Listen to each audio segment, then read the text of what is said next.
Supreme court के पूर्व न्यायाधीश जस्टिस अभय एस ओका, जो इसी साल मई में रिटायर हुए हैं, ने अपने पहले इंटरव्यू में सुप्रीम कोर्ट की कार्यप्रणाली को लेकर गंभीर सवाल उठाए हैं।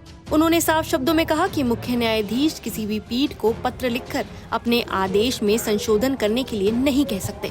जस्टिस ओका ने खास तौर पर आवारा कुत्तों के मामले का जिक्र किया। दरअसल 11 अगस्त को जस्टिस जेबी पारदीवाला की बेंच ने दिल्ली और आसपास के जिलों में आवारा कुत्तों को पकड़कर शेल्टर होम में भेजने का आदेश दिया था, लेकिन इस आदेश की जनता और संगठनों द्वारा व्यापक आलोचना हुई।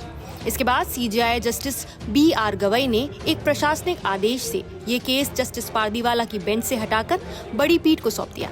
22 अगस्त को बड़ी पीठ ने जस्टिस पारदीवाला के आदेश को बहुत कठोर बताते हुए उसमें संशोधन कर दिया। नए आदेश में कहा गया कि कुत्तों को बंध्याकरण और टीकाकरण के बाद वापस उन्हीं इलाकों में छोड़ा जाए जहां से उन्हें पकड़ा गया था। इस पर जस्टिस ओका ने टिप्पणी की कि किसी मामले को सार्वजनिक आलोचना के बाद स्थानांतरित करना गलत संकेत देता है।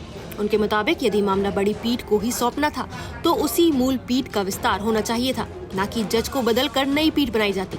जस्टिस ओका ने ये भी खुलासा किया कि सीजेआई गवई ने जस्टिस पारदीवाला को पत्र लिखकर इलाहाबाद हाई कोर्ट से जुड़े आदेश में बदलाव करने का आग्रह किया था। उस आदेश में कहा गया था कि एक हाई कोर्ट जज अपने शेष कार्यकाल में किसी भी आपराधिक मामले की सुनवाई नहीं करेंगे। साथ ही जस्टिस ओका ने स्पष्ट कहा, पीठें खुद अपने आदेशों को पुनः सूचीबद्ध करके और नई सुनवाई के बाद संशोधित कर सकती हैं, लेकिन सीजेआई किसी पीठ को पत्र लिखकर आदेश बदलने के लिए कह नहीं सकते।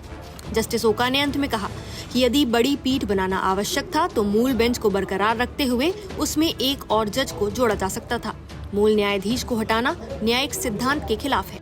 जस्टिस ओका के इस बयान ने सुप्रीम कोर्ट के प्रशासनिक अधिकारों और न्यायिक स्वतंत्रता पर नई बहस छेड़ दी है। तो क्या सीजेआई की शक्तियों की सीमा तय होनी चाहिए और क्या अदालत की कार्यवाही में पारदर्शिता को और मजबूत करने की जरूरत है?